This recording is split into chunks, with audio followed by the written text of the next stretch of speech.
Okay. Hey everybody, welcome back to Hello Dear. My name is Kelsey. I have my eldest child that lives in this home here with me today. She is 13 years old and has never witnessed me drink or drug, but she has some questions for me about my life as a drug addict and what that looked like, and I have no idea what the questions say. I have not read through them at all, so there could be some doozies here. We have no idea. Hopefully not. Hopefully you didn't do that to me. No promises. Oh, no promises. Sweet. I'm just gonna organically go through this, see what she wants to know, and maybe it's interesting for her, maybe it's interesting for you. I am not going to have her in frame. I personally don't believe that kids belong on the internet. There's a bunch of weirdos out there. Yeah, so here we go. It's okay. Lighting's kind of weird. It's a little bit dark. All right, are you ready? Yes. Am I ready? I don't know. I don't know either. Okay. Okay. How many questions do you have? 10. 10 questions. Maybe more. Let's see what comes to mind. Okay. Okay, so first question. When did you start? When did I start using drugs? Alcohol is a drug, and anything that alters your mind. Alcohol is a depressant. Alcohol. And a drug, like it's... Yes, alcohol it's is a drug. terrible. I started drinking alcohol when I was the same age as you right now. It's 13 years old. Oh, wow. Oh, wow. Did you know that already or no? No. Was there someone there for you? If so, who and how did they help you? How did they stay beside you and help you, even though at the time it seemed like they were being annoying and extremely pushy? But how did they help you get through it and overcome your addiction? I don't remember anyone being extremely annoying or pushy. I don't feel like there was anybody really there for me at all. What do you mean? Like somebody who in active addiction that was trying to help me not be addicted? Yes. I feel like I was able to drink and use for quite a while before anybody was like, hey, you have an issue. I don't think it was until towards the end of my addiction when I got onto hard drugs that anybody took the time to try to get me any help. It was kind of a fun story. There used to be this show called Intervention on A&E, the A&E channel. I don't know if anybody remembers that, Intervention on A&E. I was all signed up. It was really weird how this happened. All signed up to be on the show Intervention on A&E. It was super freaking weird. Wait, you were like casted? Yes, I was casted. My mom, an actor. Not an actor, because it was like straight up embarrassing, and I thank God that this never happened, because there would be like video evidence of how rough I was. Like, might be kind of cool. Like, I don't feel like cool. No, because then it's out there forever. Because like it used to be when you would Google my name and where I was arrested, my mugshot would pop up, and like you become irrelevant to the world after a while, so that no longer happens. Something like that would have, immediately popped up. It probably would have held a lot longer, you know what I mean? Yeah. But so my mom was murdered in 2008. My aunt in 2009 was like, I went off the complete deep end after she was murdered. I was using heroin when she died. Then after she died, It got worse. Yes, I didn't know how to handle the grief, and I got a chunk of money. And when you hand a drug addict money without any protections on that, then it's just kind of haywire. My brain, haywire is good. My brain was like, it's balls to the wall, but that's not appropriate. So that was my aunt. The question was, did anybody help? Yeah. Okay, yeah. So my aunt, my mom's sister, did try to help me by calling Intervention on A&E. Good question. What were you thinking? Like, the first time someone handed you... Was there vapes back there? No vapes. Okay, what were you thinking the first time someone handed you alcohol or a cigarette? Like, what were you thinking? I'll do it just this once. No? I do remember experiencing fear early on, like till I started using and I loved the effects of the substances. I was scared at first because, you're told like in DARE and all these things, like this shit's gonna kill you. And eventually it will. Yes, eventually it will. But in that moment, I was like, it makes you feel more alive than ever. Dang. Kind of like an adrenaline boost. Don't be getting any ideas. I'm not getting any ideas. What was I thinking? What was the question? What were you thinking the first time someone handled you? The very first time, I remember being scared and embarrassed because I didn't know what the heck it was or how to do it, and I didn't want to like look dumb doing it. About that life, like living that life. The hardest part about being a drug addict, well, you can never get enough. It's like you're miserable when you're using and you're miserable when you can't use. It's a really miserable existence.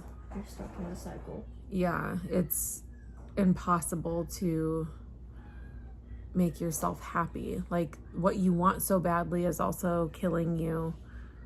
And it's a really hard cycle to break. So it's like you're damned if you do, damned if you don't. Like in the time in that moment, whether you were smoking something or drinking something, did you ever wonder how will this affect my future? Like how will I be affected like this? No. No? I didn't think about the future at all. Like I didn't want to live in that day, let alone in the future. People would be like, because I was in high school. I started using when I was 13 years old. And a lot of the times in high school, they ask you stupid questions like, where do you see yourself in 5 years? I didn't see myself anywhere. I saw myself right where I was every single day. Like I didn't want to live that day. I didn't want to live the next day. So I could never picture. Yes, at one point in time I was suicidal. I had 2 attempts. Okay. Wow. Okay, next question. Number 6. You know what is another hard thing that's really ridiculous about drug use is like everybody's always mad about something, and so like everybody's fighting all the time. It's like the same people that you're using with, like you don't have any friends. You only have frenemies, and people that you think are your friends are also your enemies, and you don't know like when they're going to cross you or stab you in the back, and literally everyone is fighting all the time. It's just very angry, bitter, Sounds like nasty high school life. girls. Well, I think maybe that was a part of it too, but I don't, like I was also using with adults and I didn't know anybody. I mean, I was 20 years old when I got sober and people were still acting the same way they were acting when I started using. Actually, they were acting worse because when you're 13 and you start using, you're drinking and you're smoking a little weed and you're going to parties and stuff, like people at that point are just still having fun, and then eventually it leads into all or nothing, like I will cut your throat and not blink twice sort of thing. Like how did you come across drugs? How did I come across drugs? Were drugs? They handed to you? Did you find them somewhere? Like how? No, I did not find drugs somewhere. Where did I find them? Where do you think? I don't know. We had a lecture in school and they said if you find white powder in a baggie in the bathroom, don't touch it. They said that? Yes. I don't know any junkie that's like, oops, lost my powder. Like, what the heck? I don't know. Well, y'all are, not you and like, druggies wise, y'all have no sanity. Like, at that time, at that moment when you... So if you just like, oopsie, you dropped it or something? Yeah. Okay. Because like... What was the question? How did you come across drugs? Okay. You don't just like wake up one day and you're like, I'm gonna go search for some methamphetamines. Like it's like my addiction in particular was like that natural progression where first it was like innocent. I'm gonna go to a party, I might have a couple drinks, and when you go to parties, like there's always a boy in the back that's got something in a sack. Like A boy in the back that got something. Yeah. So I started going to parties, everybody was drinking beer, and then actually like I started sneaking drinks of my mom's alcohol when I was like 8 years old. By 6th grade, I was taking wine in my little flip-top Rubbermaid container in my lunchbox to school, and I got kicked out of 6th grade for taking wine to school. So then in middle school, I started going to the parties with older boys who were drinking beer, and it's just one thing led to another, and then it was weed, and then it was pills, and I just wanted a little bit more and a little bit different. How did I find drugs? The drugs will find you if you put yourself in the wrong places. How do you prevent that? How do you prevent that? Stay out of parties, man. People, it's like they put themselves in situations that aren't necessarily safe, but they really want to be cool, and that social status means everything to them. There's a lot of lonely people out there who end up at parties that, they don't benefit them. Hadn't planned this, but here I am. Was or are drugs known to be in your family heritage? Were other people in my family drug users? Yeah. Right off the top of my head, no. I didn't have any family members that used hard drugs. There was alcoholism in my family, and I think there's some dabbling with some marijuana, but yeah, but nobody was into hard drugs. Both of my parents came from decent backgrounds. There was quite a bit of alcoholism on my mom's side. I don't think they would identify as alcoholics, but it was more normalized for them. But my father did not drink.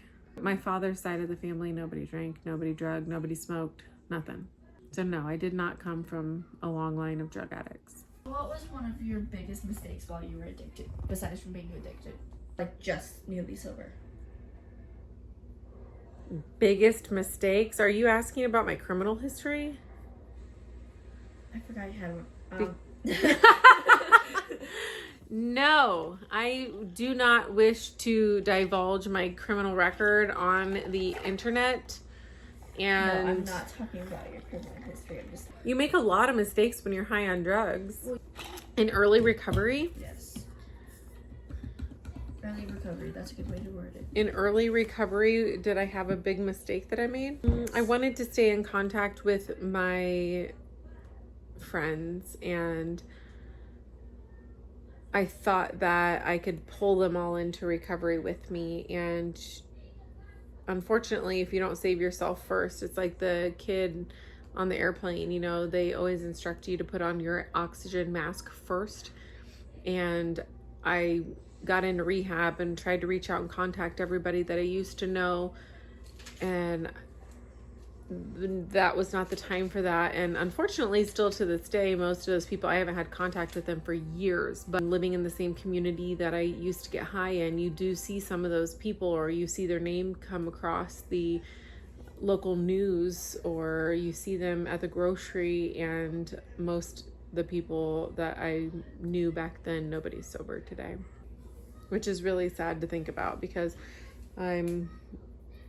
God willing, I'll celebrate 16 years of sobriety this year, and I cannot fathom being 20 and 25 years in the game still. What part of your past, while you were on drugs, affected you the most, or you regretted the most? When I was on drugs, when you were on what drugs. had happened prior to using? Yes. What prompted me to use? Yes. Was there something I experienced that led me to drugs? Is that what you mean? Yes. What part of my past affected me? Well, my parents were divorced early on, and a lot of people's parents are, but I witnessed a lot of trauma and fighting and ugliness between them. And then my mother's murder, and there was a lot of abuse within the confounds of the relationship with her.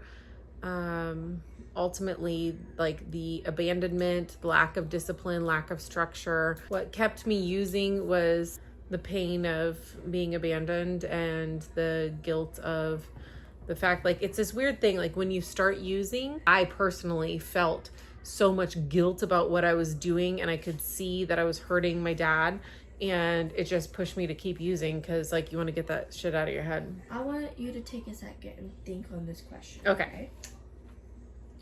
Looking back on it now, were there times when you were using or addicted that you saw Jesus? No. I said take a second. Oh. Think about it. No? Did I see Jesus? No. I saw demons. I saw darkness. I romanced the idea of the devil. I never experienced Jesus. Like, I'm sure he was there. You He like was the idea watching of the me. devil? Yeah. I mean, if you It's use it, impossible like, to use drugs, hard drugs especially, and use mind-altering substances and not be pulled into the darkness. I mean, you're in the devil's playground at that point in time. Did I see Jesus, experience him?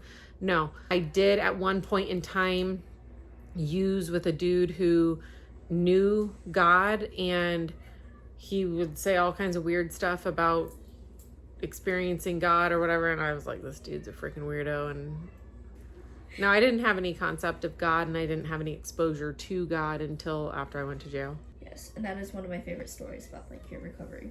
Really? Yes, definitely. Like I love how you experienced Jesus in the jail cell. Isn't that a song? I have no idea. Maybe you could write it. Last question, Last question. and in my opinion, the biggest question. Oh boy. When did you realize how badly the drugs screwed up your life? What was your first step towards healing? Like, who reached out a hand and said, hey, you need help. Let me help you. Let me help you find Jesus. Jesus? Nobody reached out a hand and said, do you want to find Jesus? Jesus found me. I was gifted a Bible in jail from the jail chaplain. He reached out. Yeah, but I was sober at that point. When did I realize how badly the drugs had screwed up my life? I don't think I really knew until like the day that I was arrested. Like, Which at that point in time. Which time? My final arrest.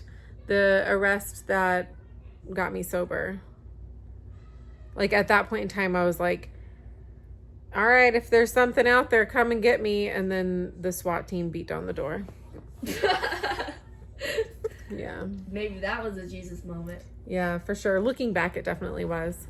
Then you didn't truthfully answer my other question. No, that was the truth, because looking back, in the moment did I experience Jesus? No, I didn't know God. I didn't understand any concept of God or any higher being at that point in time. Like, no, but looking back, yeah, God had his hand on me. And I've always said that, you know, the Lord hand plucked me from the pits of hell. And I still to this day believe that.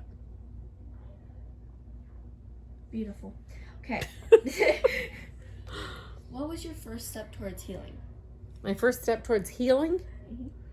Like emotional, physical, Emotional emotional, healing. physical, mental. Well, I'm still verbal. working on mental healing. Aren't we all? My emotional healing began in rehab therapy. When I think of like rehab for some people, it's like, kind of like a soothing place. Like, Is that your interview, ma'am? yes, it Is is. that all your questions and answers? For now, yeah, Okay. Perhaps there'll be a part 2. most likely. Okay. If you watch this, we say thank you. Thank you. Thank you. Bye.